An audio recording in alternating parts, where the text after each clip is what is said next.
Okay, Jack, I ideally hope the camera doesn't fall off. In fact, if it has, you won't be getting this. Okay. It's just a demonstration that I don't actually do any sailing at all. I just lay in my bunk eating food and reading books.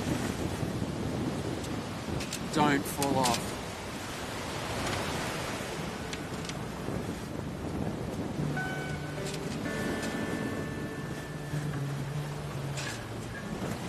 See? No hands. I'm gonna go read a book.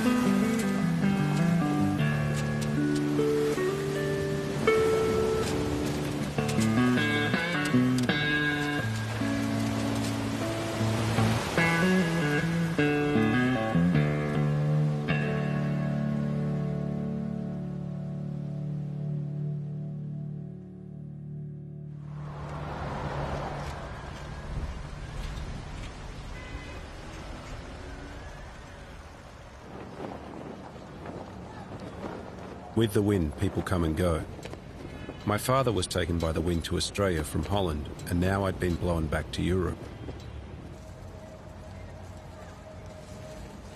In 2006, I met a fellow Australian, Nick Jaffe, in a bar. He was a 25-year-old artist and web programmer who'd moved to Berlin the year before. Nick told me that soon he'd leave to attempt a solo voyage from Europe to Australia. Before I could ask him how long he'd been sailing, he added he first needed to learn how.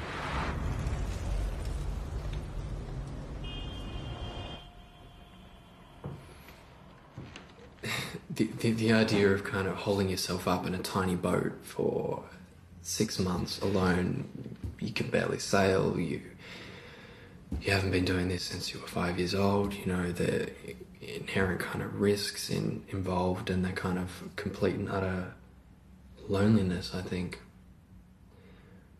probably most definitely cements those kinds of,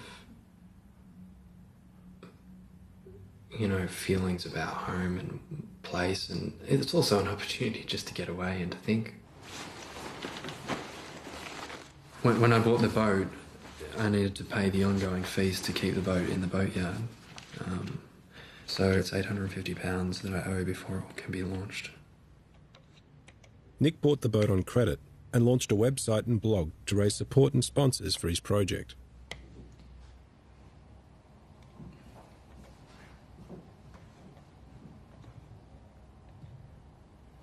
I'd come here, I suppose, to Berlin on a bit of a search to find out some more about my family history and my father, Franz, who had sort of passed away under kind of strange or unusual circumstances when I was only 9 months old.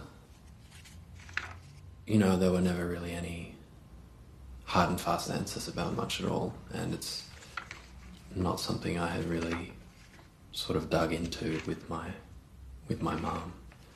You know, whether this search is a motivator for me wanting to go on this trip, you know, as maybe what you're interested in, I'm not entirely sure, but I have the German passport, you know, which I technically became a German in 2003. Whereas in Australia, I've had the passport all my life, obviously, that was where I was born. And, you know, the idea that you have kind of two homes, but you don't know what is in between the two is kind of interesting. On one thing, the distance is a 24-hour flight, and the other thing, it's kind of an epic, death-defying experience to see what is in between.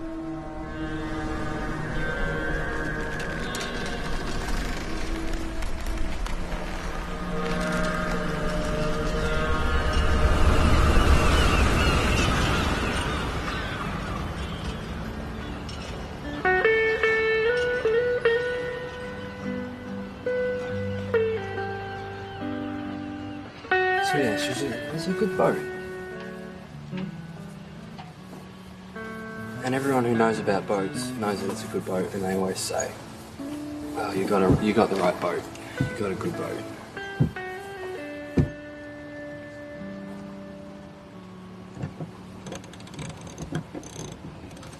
Are you gonna have time to anti-foul? Yeah, I'll do it when I get back. You going to clean this up before you put that on? Anybody who's got a dream, has got a mission, you know, something they want to do, then I don't see any reason why you can't make it happen. Fair play to him, he's come down and he's got his shit together and he's, you know, the boat's looks like a different boat now. It's still got work to do on it.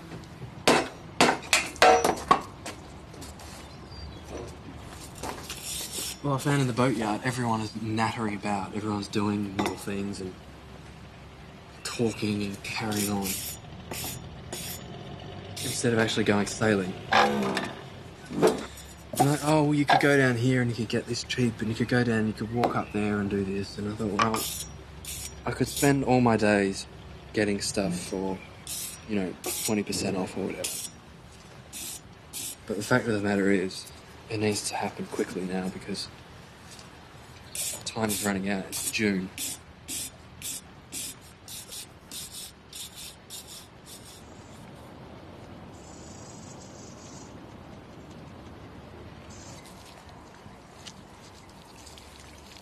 I think she made her decision, and then when I went away, more or less, it made it easier for her. And I guess I am annoyed that she decided to do it when I was here because there was nothing I could do.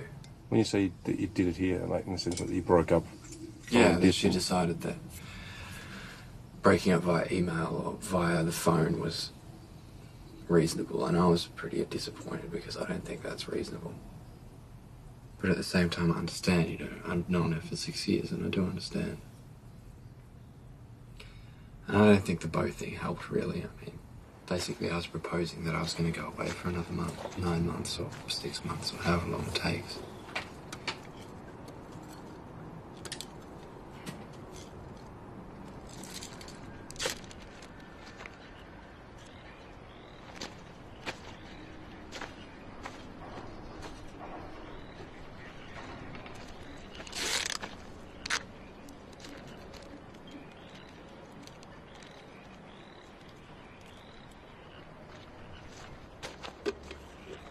I think I'll definitely be complete and utter fear when it starts.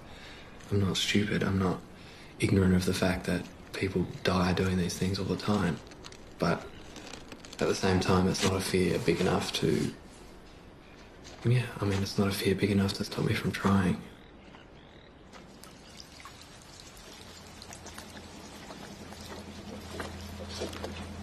Well, I've been across the Atlantic about 10 times, but other than that, I've never been across the Pacific. He was going to go to the moon, but he said there was no atmosphere up there. But the Atlantic can be hairy, or...? Any bit of water can be hairy, you can drown in Southampton water the same as you can anywhere else. How long do you anticipate? I haven't got really any time restraints. No. I would say 6 months, 6 to 9 months. Yeah. Oh, okay. I do deliveries and... yeah, you can't... I pick up a boat around the south coast here somewhere and says, oh, well, we'll be in Gibraltar the day after tomorrow. And so, well, you might be, but I bloody well won't. Come with this thing, 5 knots. We don't worry too much if the wind's against you. Stop and take the sails down and do a bit of fishing. The route Nick has chosen to reach Australia is not the shortest. He'll sail in a westerly direction across the Atlantic and the Pacific, the world's 2 biggest oceans.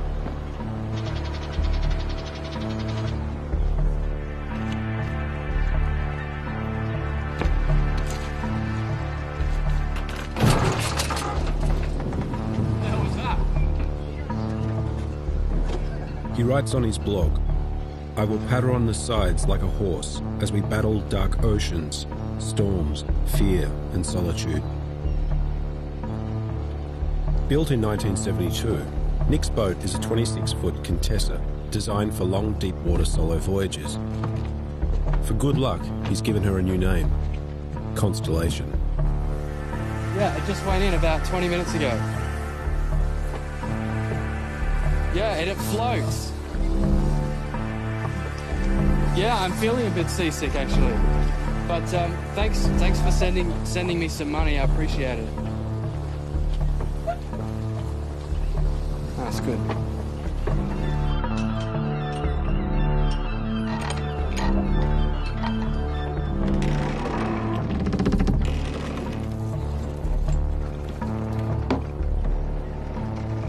In planning his project, Nick had been inspired by Johannes Erdmann, an 18-year-old German who had just finished a solo crossing of the Atlantic. Nick approached him for advice, and Johannes offered to help. It was an opportunity to spend some time sailing with someone who had a lot of experience sailing on his own. He was a young guy. He sailed on a small boat. It was perfect.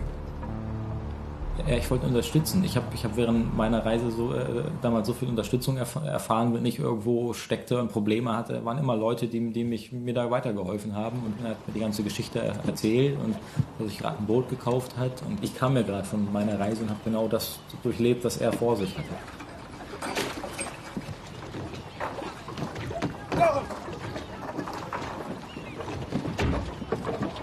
Seine Rettungsinsel war nicht gewartet, also habe ich meine mitgebracht und das Boot war noch eine echte Baustelle. Wir haben ja noch einige Tage da dann gebaut und gebastelt. Er wirkte halt sehr, sehr optimistisch und blauäugig, aber er war auch immer sehr bedacht und hat immer alles irgendwie so richtig aufgesogen, was ich gesagt habe an Wissen und welche Tipps gegeben habe. Und dann hat er gesagt, oh ja, das ist gut. Stecker hier. Bei mir war es so, ich war 11 Monate unterwegs und als ich mein Schiff in den USA verkauft habe und zurück nach Deutschland bin, 2 Wochen später saß ich in einem Hörsaal mit 200 anderen Studenten und das war wie so ein Riesenloch. Ich habe fast 2 Jahre gebraucht, um mich wieder in Deutschland einzuleben. Also das war echt hart für mich damals, wieder reinzukommen, weil irgendwie habe ich mich nicht mehr wohl gefühlt. Mir hat mein Schiff gefehlt und halt von dieser Freiheit in diese Eingezwängtheit, wieder ein Handy bei sich tragen und diese ganzen Sachen, die man machen muss, Versicherungen und Behördengänge und alles, was nervt im Prinzip.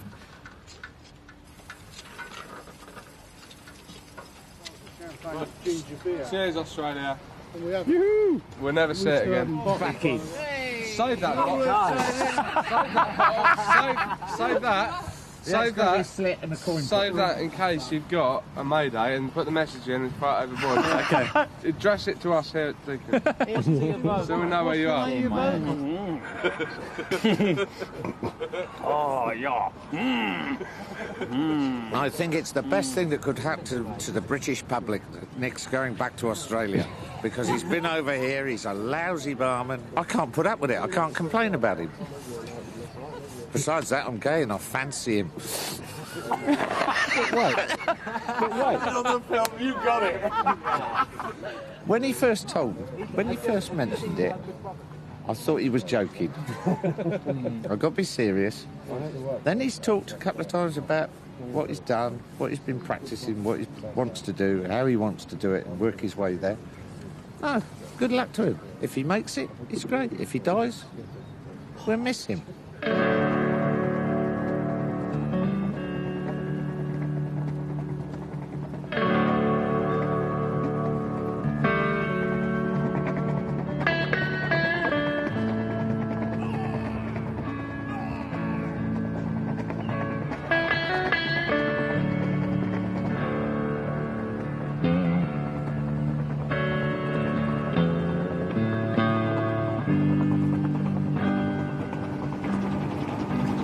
Well, it's going to be a much different place without our Nick. He's made a big difference to Deacon's boatyard and to our lives. He'll be sadly missed. One in a few, you know? Johannes doesn't know, but Nick has pirated off without settling his accounts with the marina.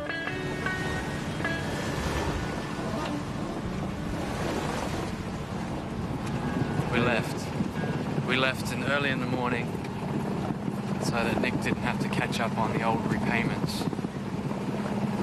But it will chase him, no doubt. But I'm going to pay it back because they've been really good to me. I just need a little bit more time.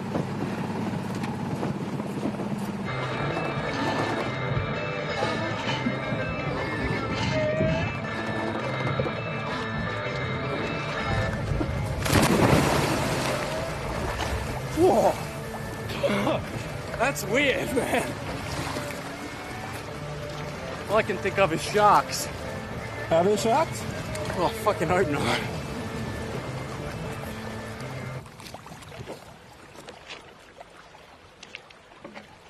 wenn man über den Atlantik segeln will, sollte man das Boot so weit schonen, dass es auch 4 Wochen aushält, ohne dass was bricht.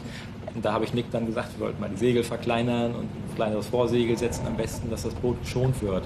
Und das hat er dann gelernt. Auch das Ziel zu erreichen, wenn die Gezeiten gerade mitspielen, muss man das nutzen und dann nicht auf Wind warten und zurückgetrieben werden, sondern notfalls auch mal die Maschine ein Stück anwerfen und solche Sachen. Wir haben halt echt alles Basiswissen im Prinzip einmal durchexerziert da. Und das war echt gut. Es war fast wie ein Fahrschulauto quasi.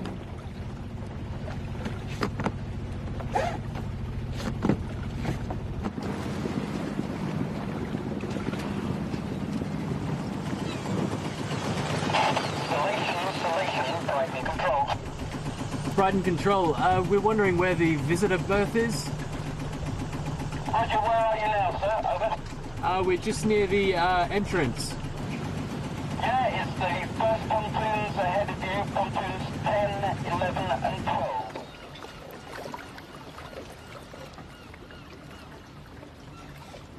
You gonna tell me where my toothbrush is, or are you just gonna keep me hanging? Wait a second. I brushed my teeth last night.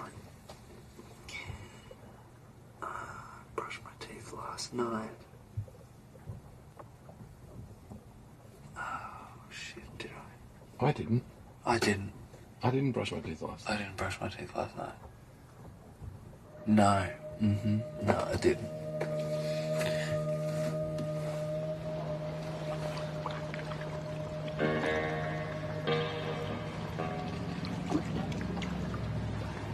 It's been a year and a half. Every day, my life has fallen apart. I haven't eaten properly for, a year. I lost my girlfriend of 6 years. I'm in debt up to my eyeballs. The credit collectors are after me. It's all I can think about until I've done it. And I refuse to stop doing it until it's finished. Johannes tells Nick more work needs to be done on Constellation. And after crossing the English Channel together, the two part ways. Early one September morning, the Greenhorn, having learnt the basics of sailing, leaves the marina in Holland and sails south along the coast to France. The boat's not up to scratch, in his eyes, and probably realistically it's not, but, what am I going to do? Spend the next 12 months turning it into the perfect boat? The boat I've got now is a contemporary masterpiece of technology compared to what people have done it in before. It's possible to do things with nothing.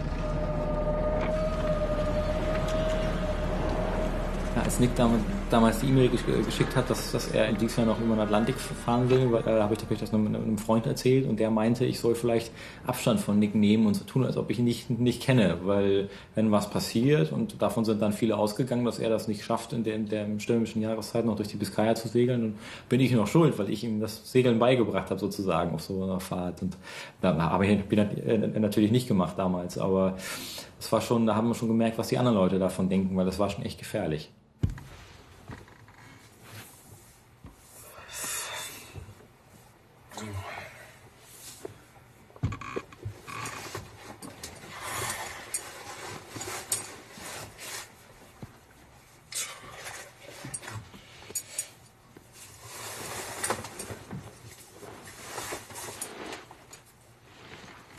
Tonight is 24th of October, and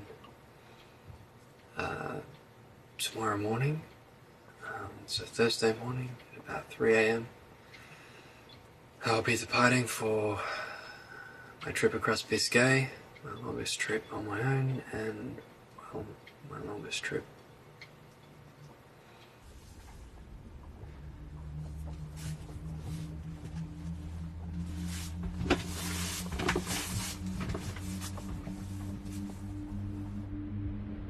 Known to seamen as one of the most dangerous stretches of water within the Atlantic, the Bay of Biscay is notorious for its heavy storms, big swell and strong currents.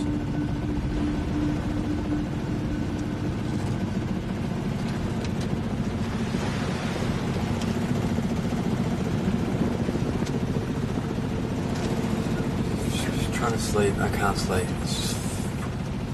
Just need to get some... Fuck me. Jesus. Just need to get some sleep. I'm exhausted. Try and lie down to sleep, can't sleep, so... Next best thing... Just a big cup of coffee, and enough for a thermos. And I'll just all-night it.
Finally made it. That was the longest 15 miles of my life. It's nice to be on dry land.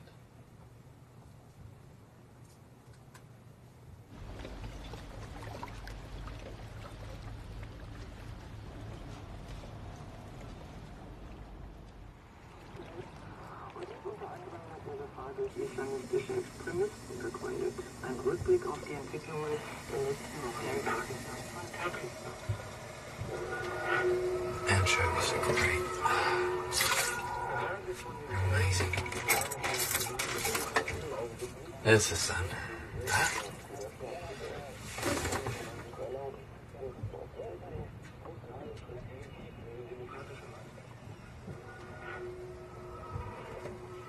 Yeah. Worth every minute.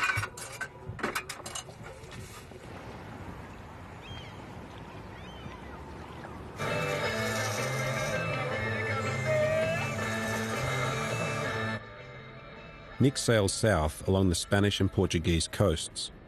He sets a course that will see him leave mainland Europe at Lisbon, bound for the Canary Islands.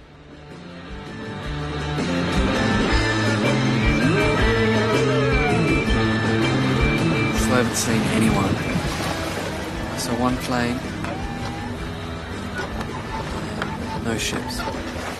So either I'm on the wrong course and I really have accidentally redirected to Canada, or there's simply no one out here.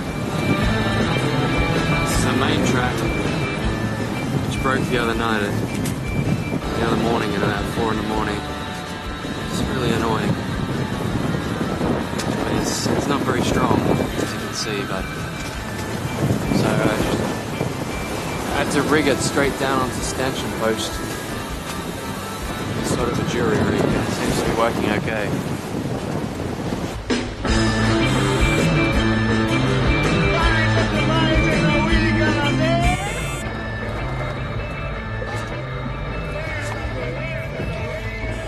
It's reassuring to see that the radar detector is working. I mean, I know that it works, but it's nice to know that the merchant ships still run radar. Well, that one is anyway.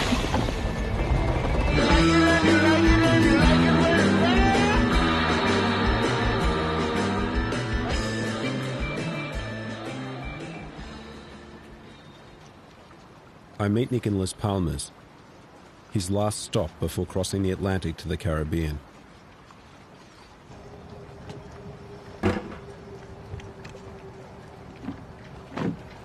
One of the things about the boatyard and me leaving without making that payment has really irked me, because that's one thing that I regret, and I really try not to regret things and try to be honest. If you want to be an asshole all the time, then you know those are the people that you will attract.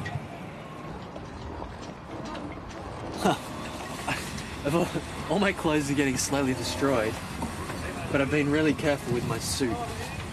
When I rock up in Australia, hopefully there'll be someone waiting for me. You know, just rock up, but I'll wear my suit.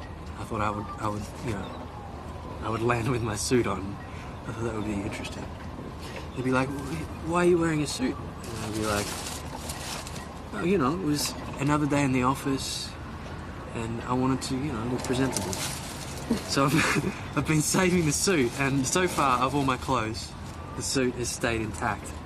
And I've been moving it around out of the damp spots, the boat, the whole trip.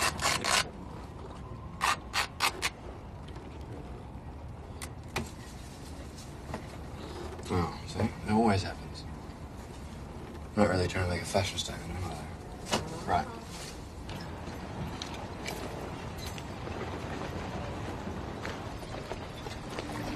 A lot of the money that I've just been kind of living on day to day has been from individuals.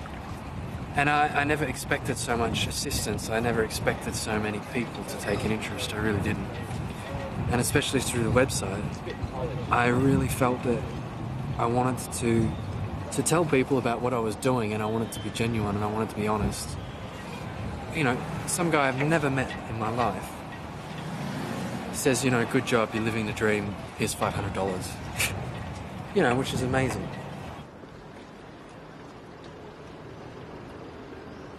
But I don't know if the people, the sailors are strange people, and then they begin to sail, or when you begin to sail, you became a strange people. I don't know. It's really which came first? Yeah, what came first? Because I think sailing can change your life. This is the perfect moment to make it in the life, no? Yeah. I don't want to make it when I am old and I'm finished with the work, like my father, no? Yeah. And he was all life working, and now he's 70 years old, and it begins to live, to enjoy, no?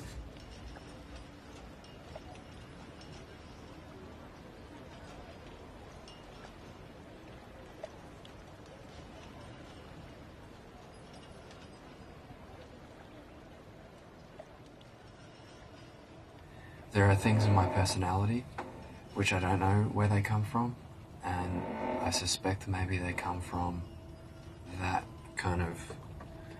from my genetic father. And my mum doesn't talk about it, but I reckon she probably sees things in me, maybe personality traits, things like that in me. And I guess I'll never know what those are.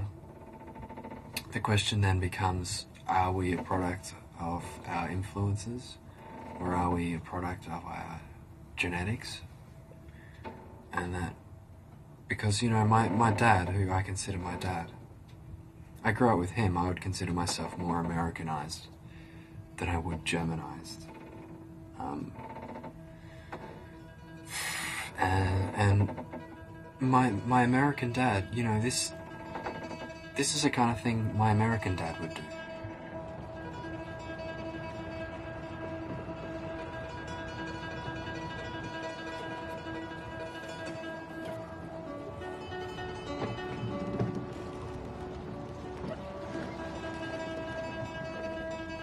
This really nice woman who emailed me randomly said, really like your website, I'd like to help you out with buying this book.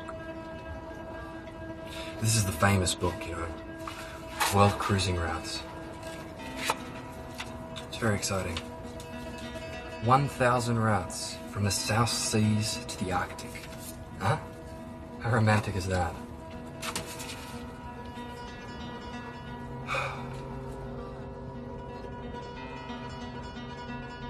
I'm a sea bandit in the sense that I don't have any sort of I don't have any sailing qualifications. I don't have an insured boat.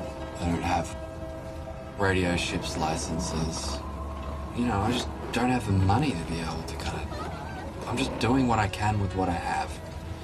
If that makes me a bandit, then so be it. And someone said to me, they said, you can't look at this as being a cruiser. You have to look at it as being a sailor.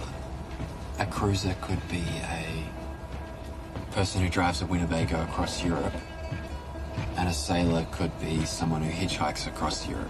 The difference between someone in the Winnebago is they know where they're going. The difference with the hitchhiker is they're looking for a ride in a general direction. And I think that's what I'm doing.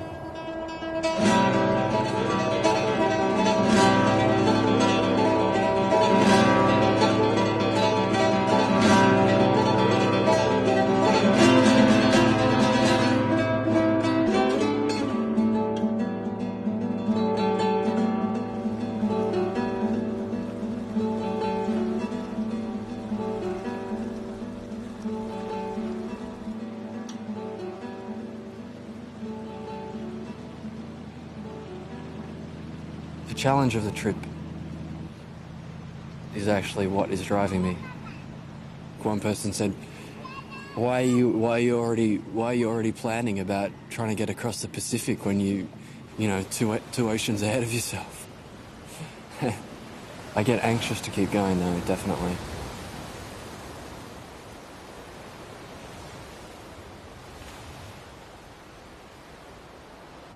Six weeks later, the single-handed sailor prepares for a non-stop passage across the Atlantic to Barbados.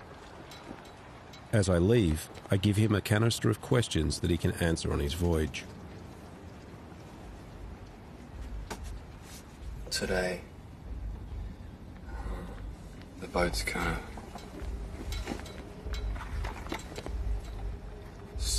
of full at the moment. I just did a final job. I think it'll take me 25 days, 24 days. Well, halfway I think I'm gonna freak out. You're in the middle of nowhere. Closer to orbiting satellites than you are to land, so... it's time to go.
It's only the third day. Shit is going everywhere.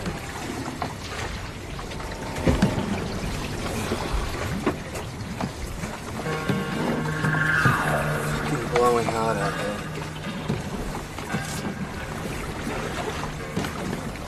It's been hanging on all night until daylight, so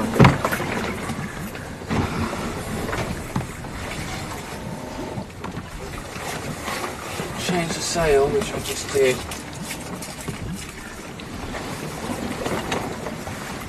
Oh, I feel fucking seasick. It's getting absolutely battered.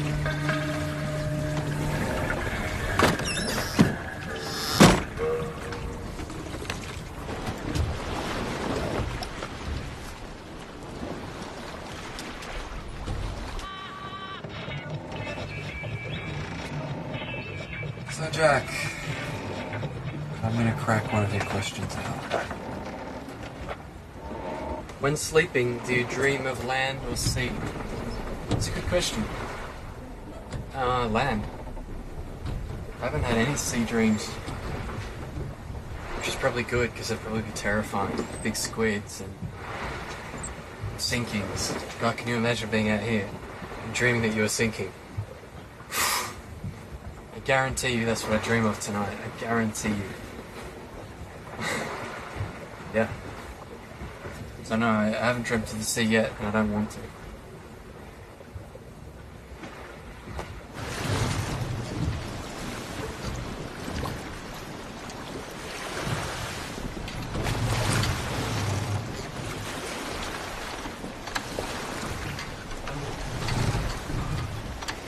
So we'll be heading towards the setting sun for the next 18 to 20 days, I imagine. I hope no more, because I'll run out of food.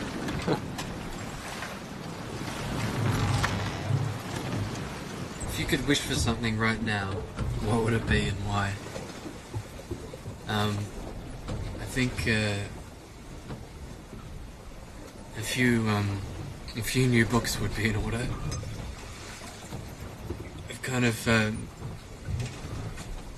I've left myself with the really difficult ones, and I'd really just like right now something that's really easy to read. I don't feel like I don't feel like reading the philosophy of freedom, or I don't feel like reading the Iliad right now. I feel like reading something fun.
Have you seen any ships?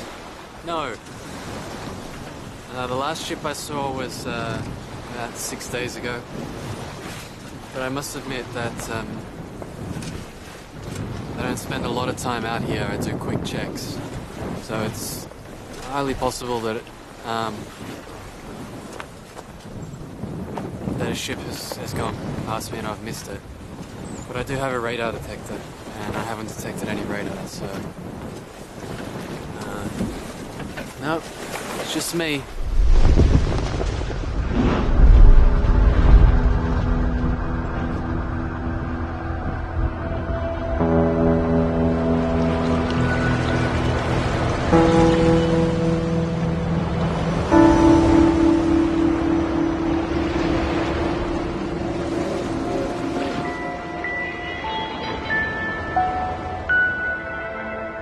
So it's 5 o'clock in the afternoon,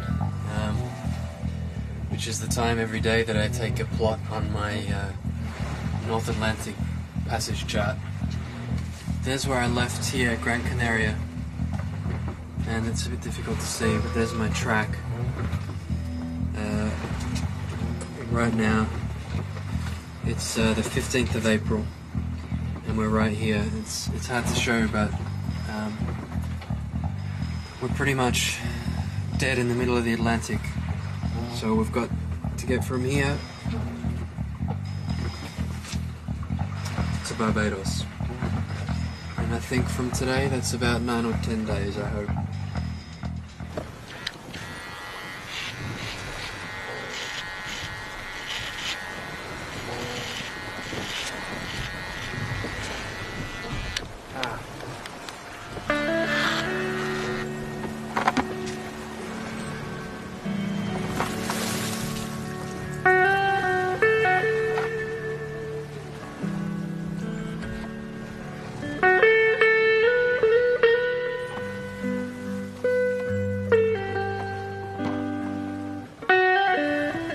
Question-free day, just saying, like, Hello and wishing you well, Jack and Regina. What?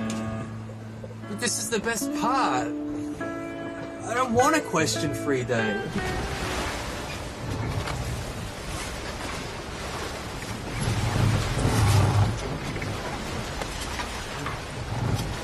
This is what it's like every night. Things rattle here in the so-called kitchen. Or should I say galley? And they annoy me to no end. So I just lie here with the radio playing. GPS is always on, so I can glance at it to make sure we're going in the right direction. And then I just read books and lay in bed. And then it's just pitch black outside. We do about 60 miles every night in darkness.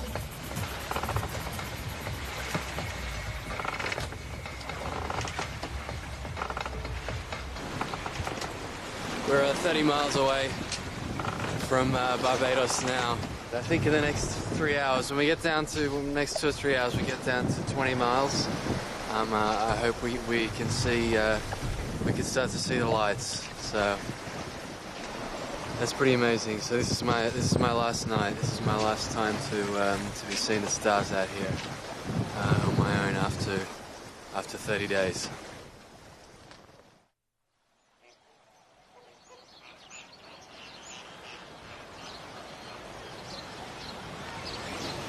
So here we are. We made it. We made it all the way to the Caribbean. I'm here in Port St. Charles in Barbados, in the West Indies, and it's beautiful. It really is. It's a culture shock as well after being in Europe for 2 years, and in a way I really wish that there was someone else with me right now. I don't feel lonely, but it would just be great just to have someone here and just go, hey, you know, how cool is this, you know? And I sit in my boat and I go, Nick, how cool is this? And I say, well, you know, it's pretty cool, but it's just not the same, you know? Oh yeah, the first thing I did when I got here was I went for a walk.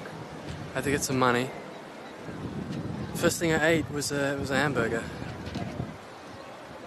So that was pretty unexciting.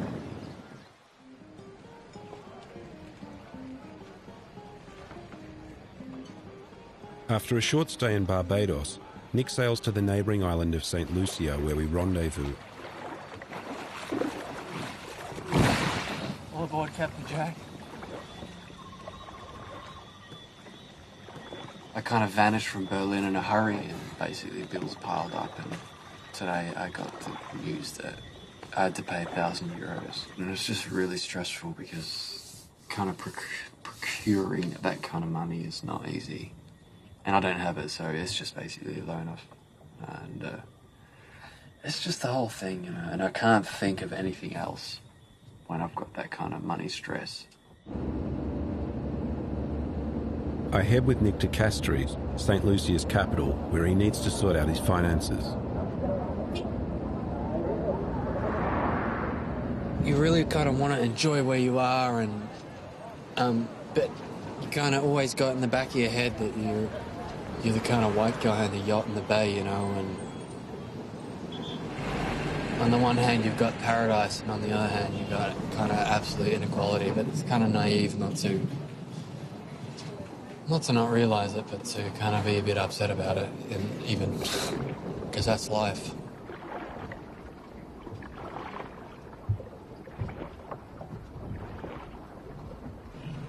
If you're here on a yacht, you're wealthy by world standards.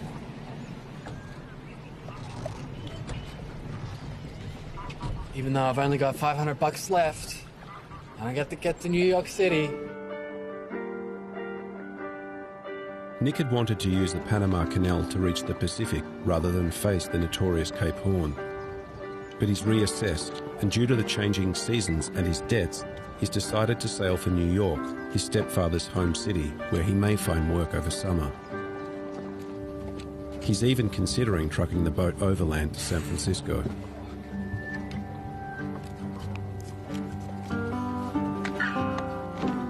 We have the sketchiest electrical system on a boat anyway. We have light.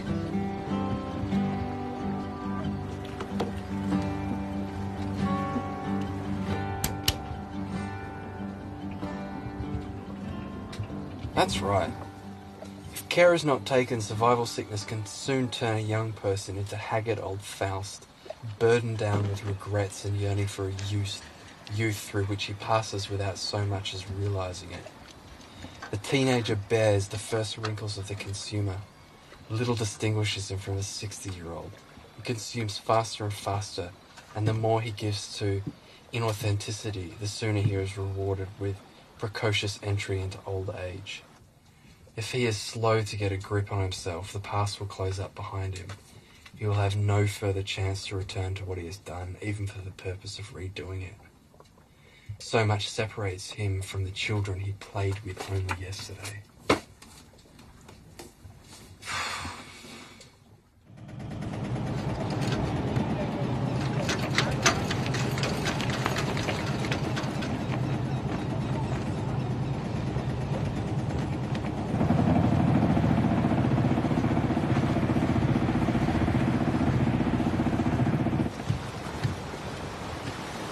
To do this voyage again would be really enjoyable, to kind of have a kind of bigger boat and to get your closest friends or whatever, go exploring with them, you know.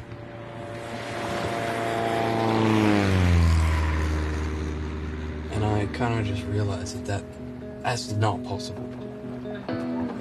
You can't just call up a friend now and say, can you come sailing with me for a couple of months or something, because you can't kind of move within this kind of lifestyles that everyone has built around them. It's impossible to get out of them. On the one hand, they say my generation is the Y generation, and jokingly called the kind of why bother. But it's not true. It's not a lethargic generation at all. You know, I have friends that I've never kind of thought would kind of just get into university, graduate with honours, and kind of sell out so quick. You know, really quite a large number of friends have really just kind of sold out, you know.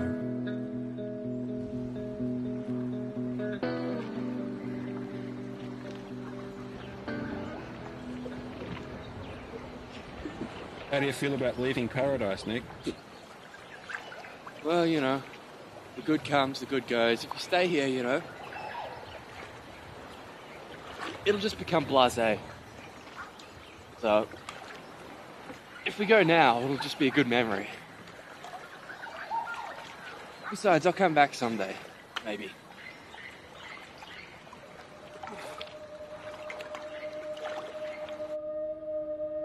In Antigua, I jump ship and leave the young sailor alone to face a voyage that is almost as far as his Atlantic crossing.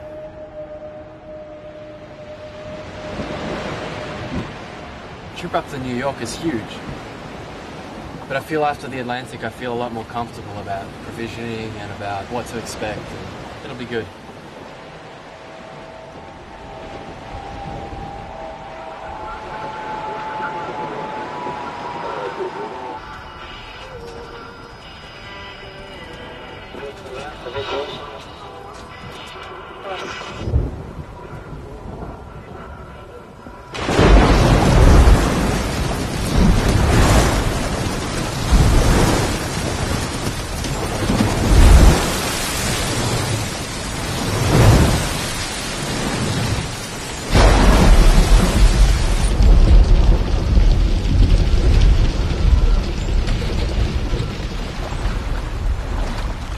Tuesday, the 3rd of June, 2008, and I'm inevitably becalmed here in the Bermuda Triangle.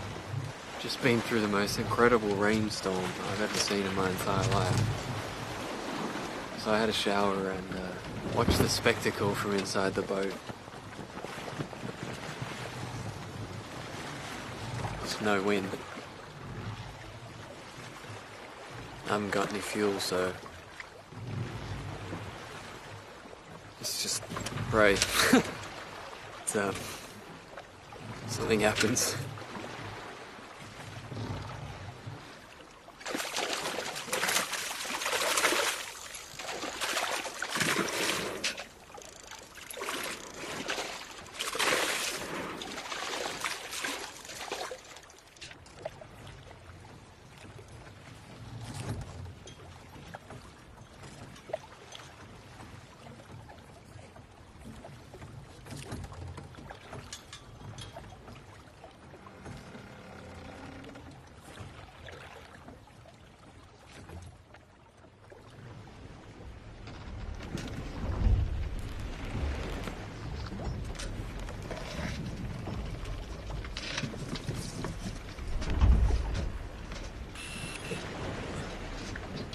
actually incredibly spooky out there.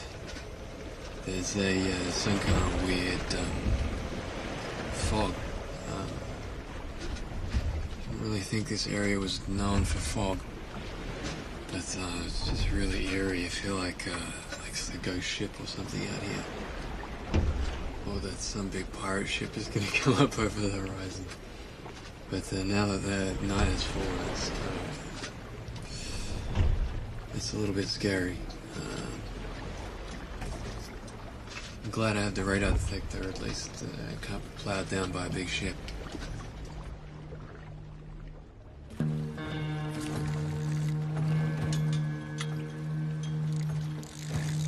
This time I got myself caught in a Gulf Stream eddy, which is like a big circular current which is generated by the Gulf Stream, and it pushed me south for quite some time, and I was quite confused about what was going on.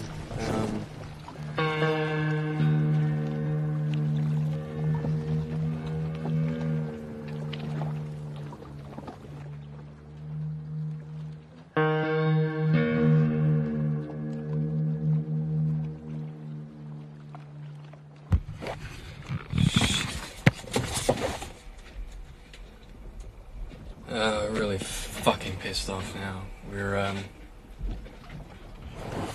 We were doing okay progress, and now we're just stuck in this fucking eddy again. We're just going in a big circle. That's the eddy. And now we're just going back to where, you know, I got caught in it. We're literally just going in a fucking circle. And then I tried to motor out of it, and the engine's gone. And I'm running out of food, and it's just really not fucking funny anymore. Just really upset now, and I don't know what to do. Wind predictions are absolutely false and incorrect. You know, I have enough food for the next week or two, but come on. I mean, no engine. It's really, really fucking stressing me out, and I'm really just fucking pissed off. I just cannot believe. Fuck.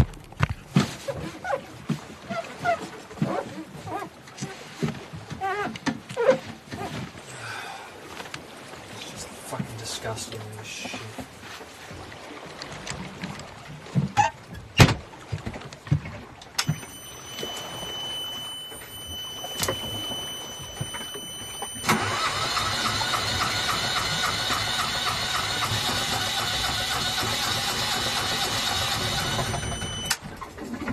Gonna try and turn it over a few times. See what happens.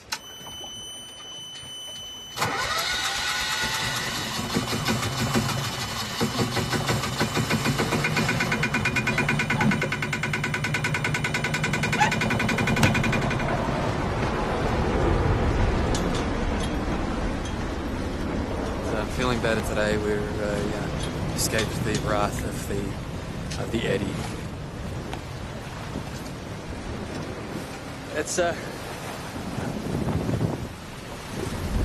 It's really kind of exciting to see those jet trails, you know, because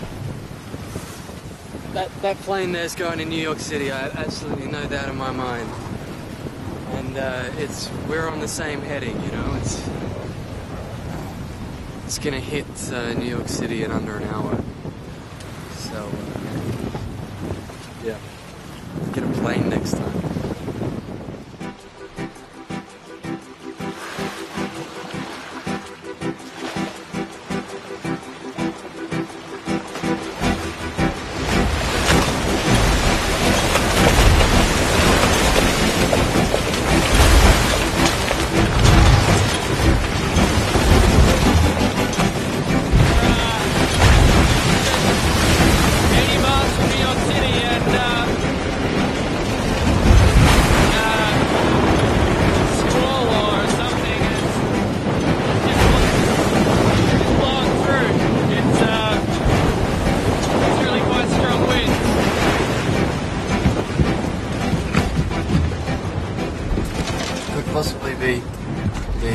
strongest winds I've experienced so far, which is kind of ironic.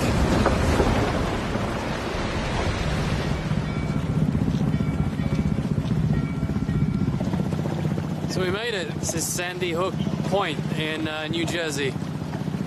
First sight of land in 28 days now. So I'm just going to go to an anchorage now and sort out customs clearance and get something to eat.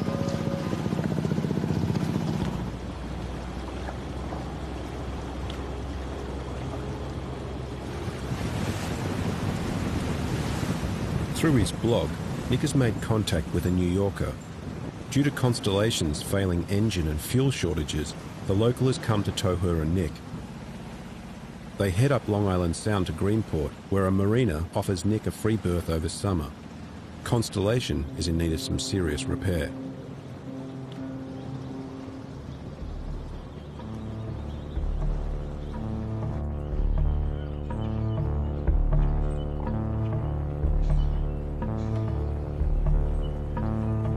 Preparing Constellation now to be hauled out and new rigging, repaint the decks. It should be beautiful.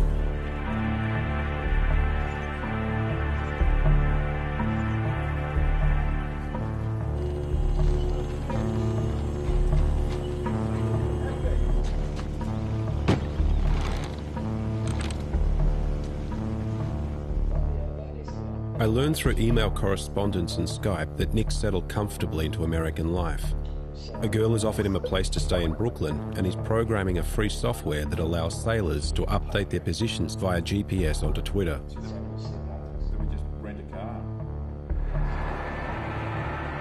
I grow anxious that the warmth of land may have distilled the salt in his veins, and so I head over to see him. I arrive in spring. It's been 10 months since we last met. You like my truck?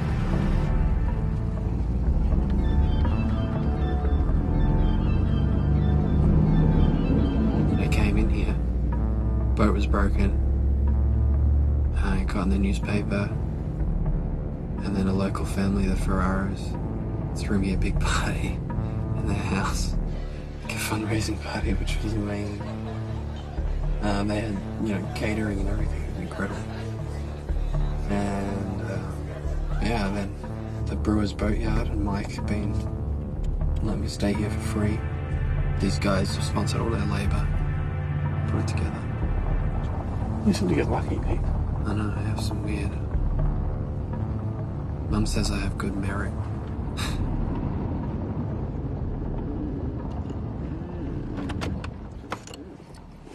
There she is.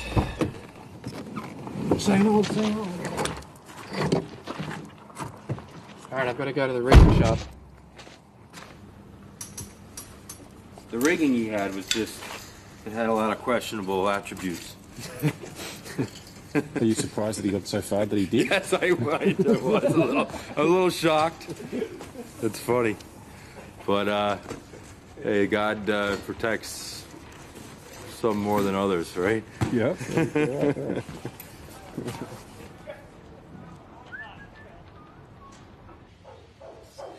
I've had 3 beers, she's had a 6, and now she wants to drive to Skipper's Bar or whatever. Okay. I was like, okay. And we drive out, and she's like, yeah, we should have a whiskey shot and stuff. I was like... Hey, most people get on an airplane and have freak out. Can you imagine stepping on the deck of a boat and then saying, I'm not stopping until I hit another continent? I mean, that's a little hairy. I think that deserves a lot of credit, man, let me tell you. It's like, that's true. The ocean is your escape. Gravity.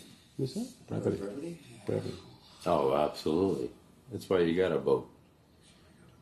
That's why most people have a boat. They don't even know it. No one will admit it. Right, no one will admit it. Yeah, things get a little too dicey. You get on your boat and hit the road. With help of the boatyard charity and some savings, Nick's been able to lay down $3,000 to truck Constellation to San Francisco. From there, he'll be able to continue his voyage across the Pacific bound for Australia. How did you both meet? But it was a local newspaper article. And I was like, damn. It's like every kid I know is out trying to blast through the next level of some stupid video game or trying to acquire the next largest car. And I just thought it was kind of cool that somebody's actually trying to do something with a little bit more substance.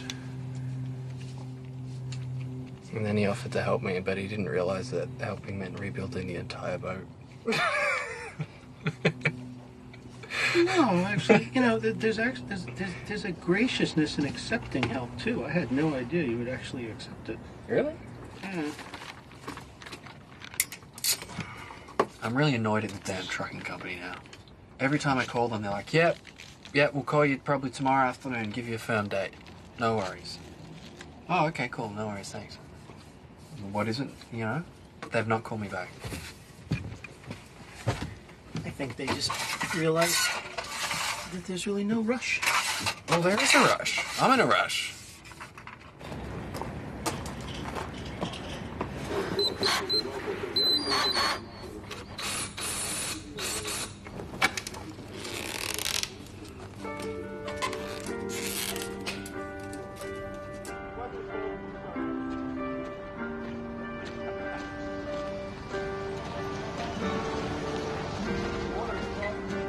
Hi, I'm Jeff Wentz. Oh, hey, Jeff. How are you? Good. Finally meet. Well, we finally meet. I figured if the boat was going out today, it was my last chance to do so, and I had brought you a present. Did you? I thought you should have a bottle of champagne for when you cross the equator. Oh, thank you. That's very nice. All right. Appreciate it. Are you ready to go? I mean, Well, ready. No, of course not. The truck is supposed to come today, but they're being funny. You know, I wouldn't be surprised if it doesn't come tomorrow. So, you know. Well, it happens when it happens, I guess. But I'm just, today, I'm like, that's it. I'm just going to pack everything in, and it comes, it comes. You'll be ready when they're ready. Yeah. Great. Yeah, so, well, I wish you Godspeed and fair winds and following seas and all that. And thank you very much. It's a big adventure. So. It's a big adventure. It's all been freshly dry cleaned. We'll be ready for use in about 9 months. When I get off the boat, I'll be wearing this bad boy. We're sending off next night. Well, I'm beginning to wonder whether this was the voyage that Nick had originally envisioned. It had grown now through the website. People were tracking him on all corners of the earth. Sponsors. Was he fulfilling their dreams or his?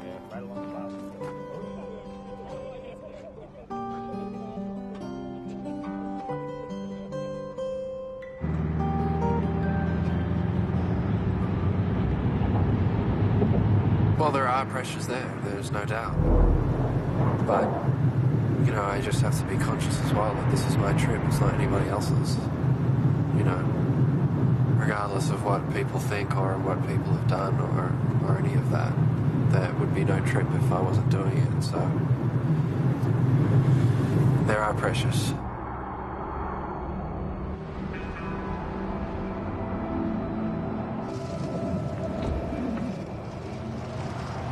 Storm Jack.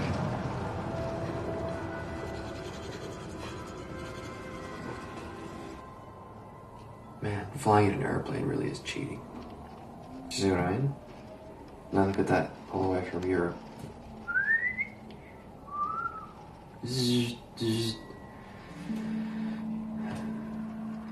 I'll have done the whole trip from Europe to Australia at sea or ground level except for that bit, and I will hate myself for the rest of my life because of that.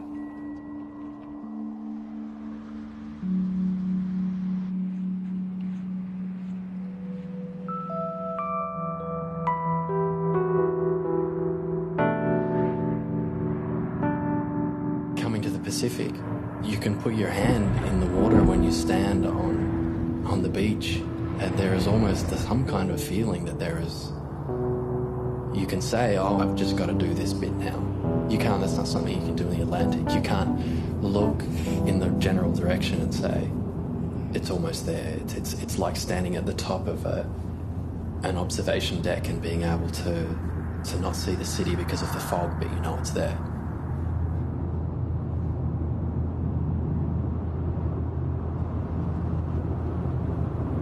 It was a big boat.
So, This is it's home. your new home, Nick.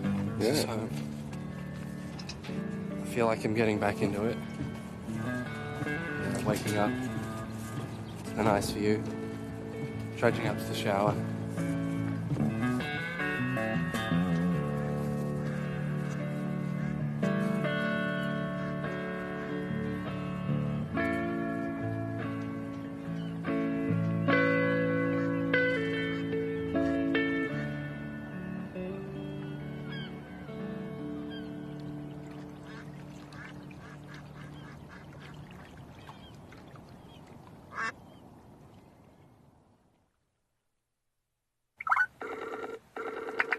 I can hear you well. Oh, okay. Are you looking forward to getting out on the water? Not so much because the first week is always absolutely horrible, but I am looking forward to the bigger picture. So, yeah, it'll be good. I hope it'll be Missing good. all of this. What? Nick, Yeah, I'm here. I couldn't understand anything. Oh. I think we're going to have to kill this. It's not working. Okay. Nick is only one ocean away from Australia, one big ocean. Now in the Pacific, he sets sail for Hawaii.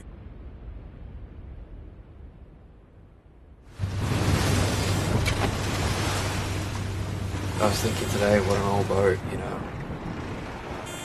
She's a really old boat. But, you know, what a great boat at the same time. She's not pretty, and I don't really do her justice, but I sell the crap out of her instead, so yeah. So this is my cachet of goodies. One of my real favourites, which is the Dinty beef stew, made with fresh potatoes and carrots. Now, I don't think they're fresh, because they're in a can, so I'm going to add some real fresh potatoes.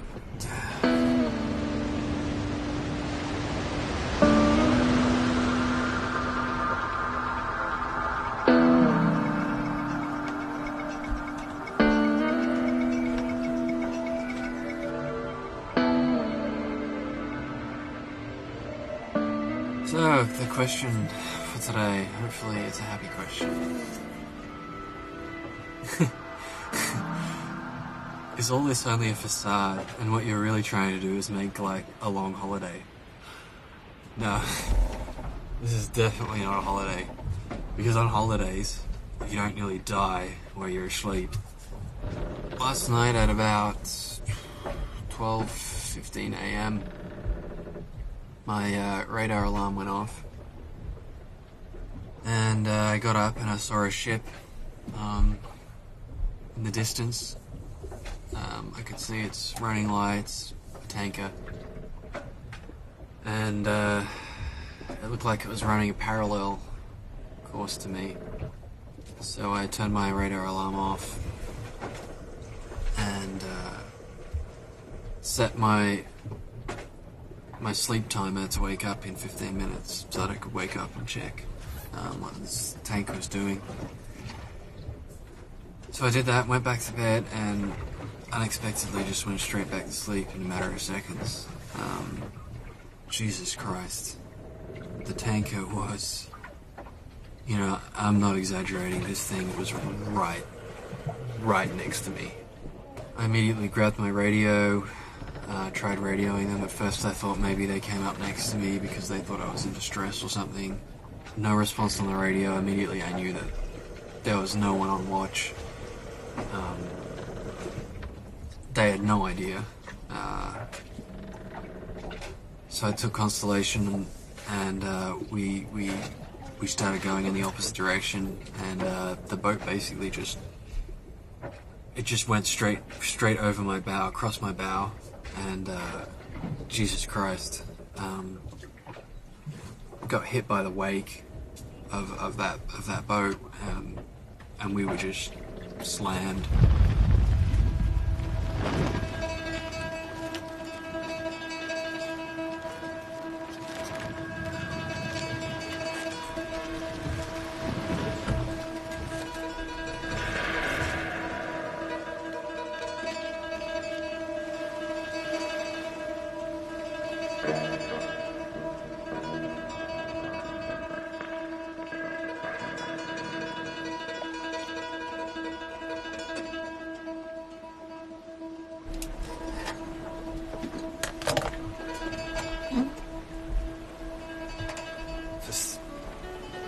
is really kind of turning into a I just want to go home and finish kind of thing almost. Yeah, I mean, I've toyed with the idea of calling it quits in Hawaii, but I just can't do it, you know. I'll just keep going.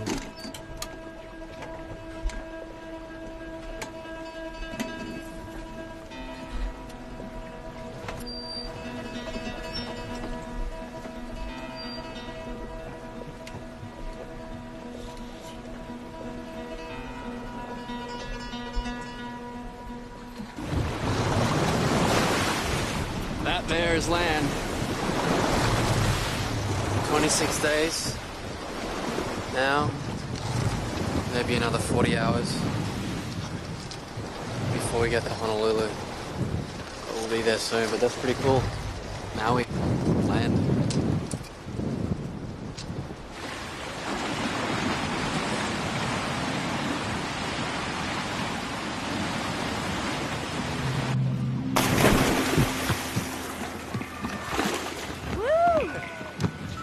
Like that dive? It's super hard to get a steady shot when the whole damn boat's moving.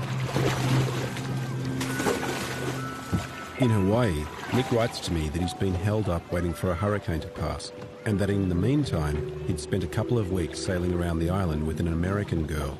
Ta-da! He's found someone who he can have interesting conversations with, and says the passion is alight. She'd proposed to him on Waikiki Beach. He said yes, and was now engaged. Spontaneity is the order of the day. If the laws in Hawaii were like those in Las Vegas, he says, he'd be signing off as a married man.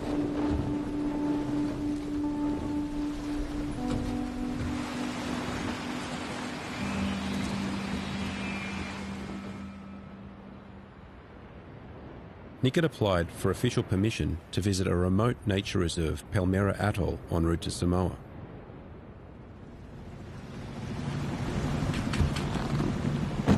On the day before his departure, and after some heavy discussion, his fiancée quits her job and joins Nick on his voyage.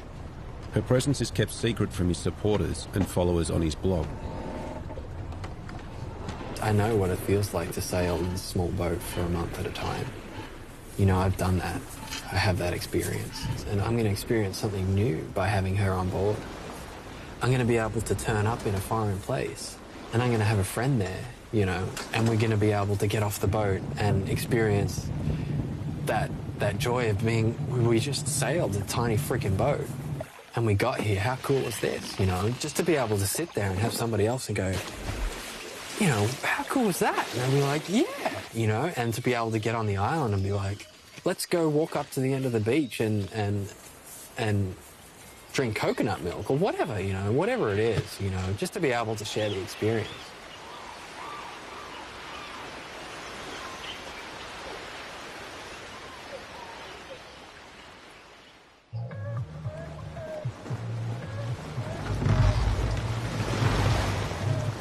It's the 11th of September, GMT, and we are just about to cross the equator into the southern hemisphere. After nearly 2 years, here it goes. I think we just missed it. But we're in the southern hemisphere. I have to look away. It's too hard to watch you.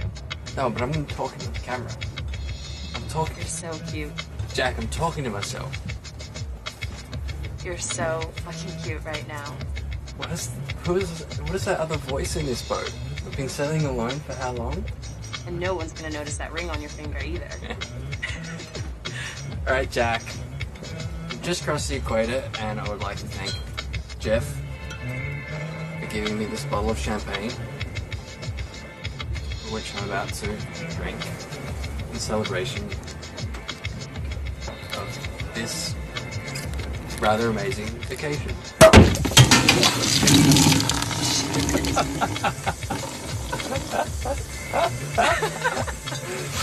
I'd just like to report the champagne, Jeff, has gone all over my bed and all over the boat.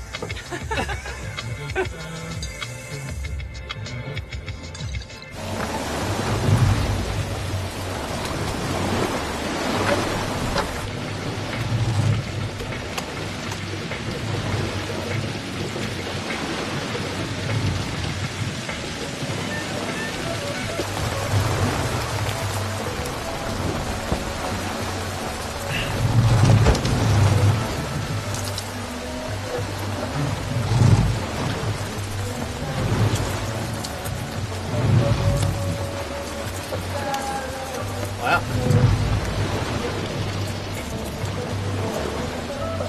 It's exciting, isn't it? That was exciting.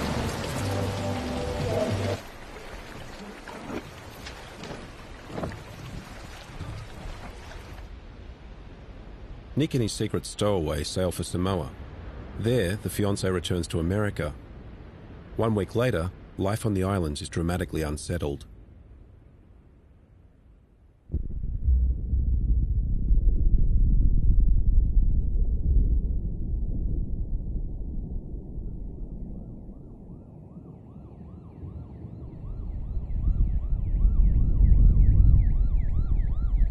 The earthquake shook for a minute and a half, 2 minutes, whatever, and tsunami alarms went off. People from the marina were freaking out. They were jumping on cars that were moving. The police told us they were going to arrest us if we didn't move and seek shelter and all this sort of stuff.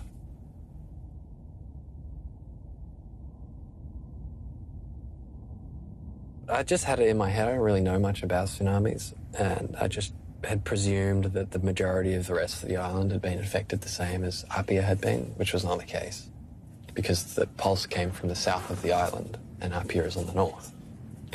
We got to the other side, drove down to the coast, and the wave had come in about 300 or 400 meters. So yeah, I helped out for a couple of days, and then I went and decided to just go. You know, there was just, eventually there actually became too many Red Cross volunteers, and things were becoming mismanaged. People didn't know how to handle the people and, you know, things like that. So then I decided to go down to Nui Tuputapu, which was a small island 300 kilometers south of Samoa, which was badly affected with only a population of 800, and they had only had the supply ship 6 months ago. So I went down there with some other boats.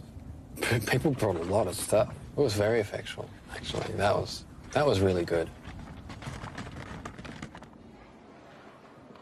I mean, these people are still living subsistence lives, you know. They actually have to fish to live. And just what they had is totally decimated. The Pacific Islanders are incredibly affected by our influence, particularly the missionary influence. It's phenomenal. I mean, these islands have been just destroyed by people on boats for the past 250 years, you know. And in a sense, you can't help but feel a little bit part of that.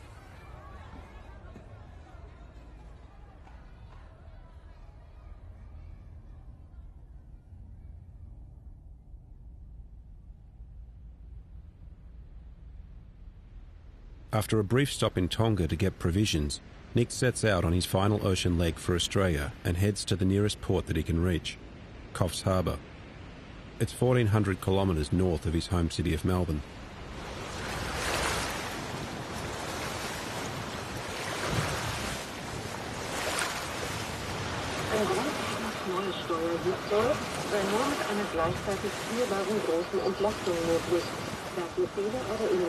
Strange.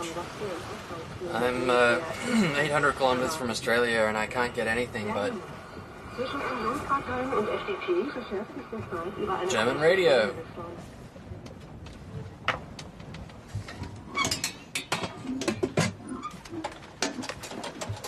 Alright, question time. Uh-oh, this looks big. I know that this influence of John, your father, has much weight in your life, but again I ask you this. In what you're exploring, are you attempting to fill a gap of knowledge in your life, perhaps a link to your biological father within your own self? I definitely was attempting to fill a gap of knowledge in my life when I went to Berlin. Still not filled, really, and that was really, I think, a lot to do with the language barrier. You know, I have Franz's passport and things like that, and his address, and at some stage in my life I would actually really like to go back to Germany and go to Stuttgart, and maybe even try and find, you know, I've been thinking a lot about, you know, he must have had best friends. What happened to his best friends? Where do they live? What do they think? What did they think when he died? Do they know that he had a kid? John could not be a better father. He could not have done anything better. And he's my dad. He is just not my biological dad. And Franz is a really interesting piece of history. And that's what it really is. It's just a story. This, I have no idea why I've not been doing this for years. Popcorn. This is incredible. Looks like it worked.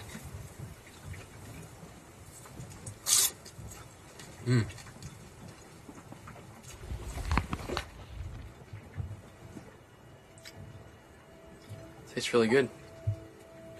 Feels like I'm at the cinema.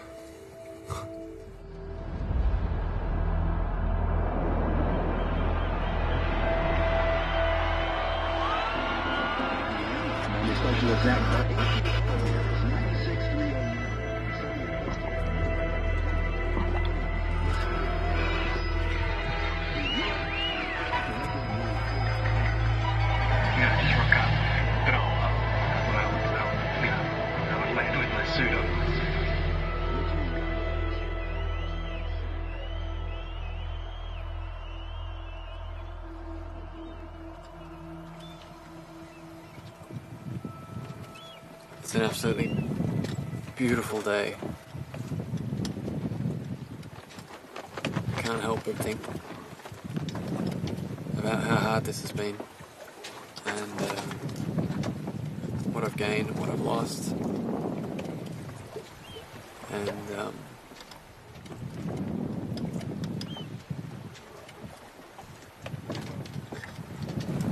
that my normal life will be returning soon, and it won't be too long before I'll be thinking back to these moments.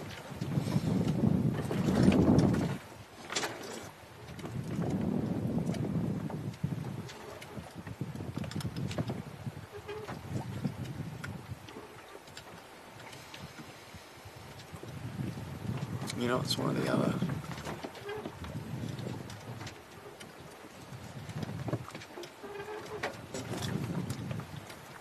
It's just so beautiful out here.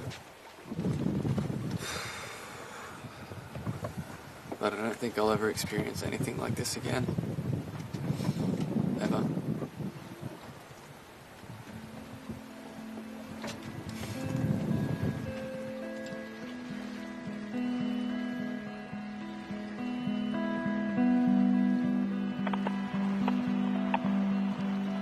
Am I the first person you've spoken to in a while? Yeah, in the last 3 weeks. How close are you to Australia now exactly? Well, I am about 165 nautical miles from Brisbane, and 219 nautical miles from Coffs Harbour, and still about 450 nautical miles from Sydney, but I'm trying to get to Coffs Harbour, so... So how does it feel to be nearing the destination, the continent? I think it's just going to be a huge, epic anticlimax.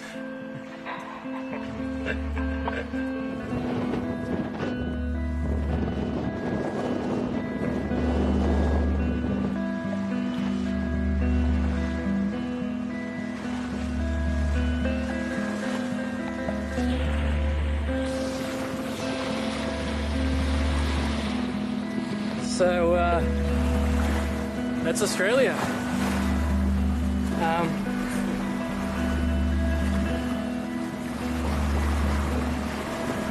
don't really know what to say.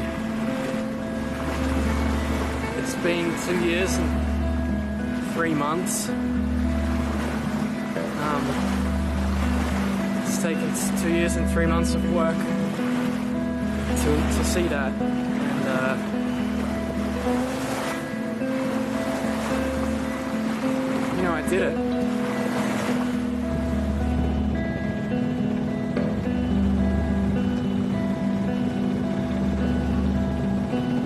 Yeah, we're in. We're gonna tie up to the customs dock now, and that'll be it. I hope it's as easy as that.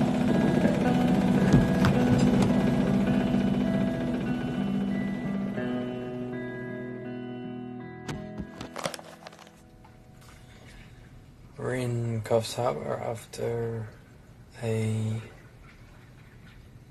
lengthy customs and quarantine expedition. Expensive too, $300 to enter Australia, plus GST, so $330.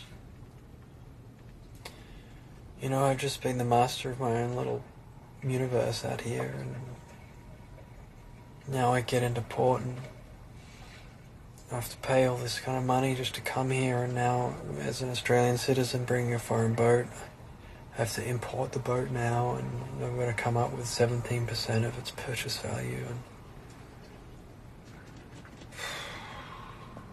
just didn't realise things were going to get so complicated so quickly.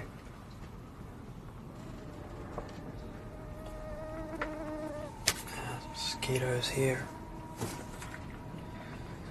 There's no mosquitoes at sea.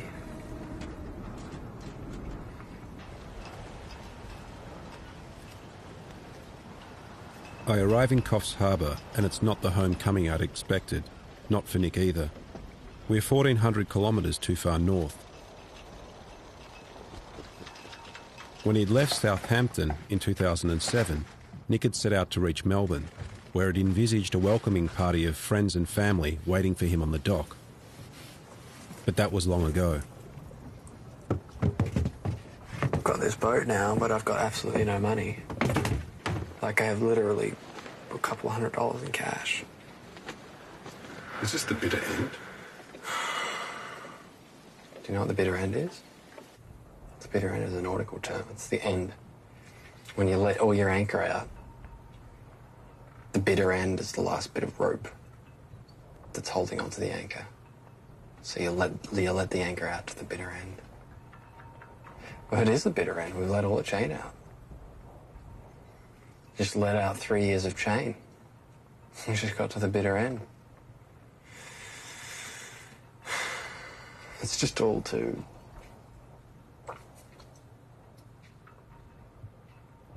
There's all too many details now. Yeah. Over the last 3 years, Nick has been edgiest on land. It's no different now. He had thought he had 12 months to file the paperwork to import Constellation, but the process must happen immediately.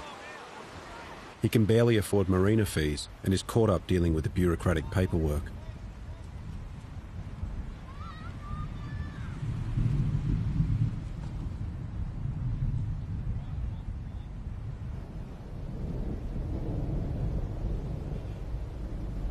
Is that what you thought? That you'd pull the camera out and there'd just be an end? Nick coming in, fucking choppers, a couple of chase boats, comes in, 200 people are waiting at the dock. Is that what you wanted?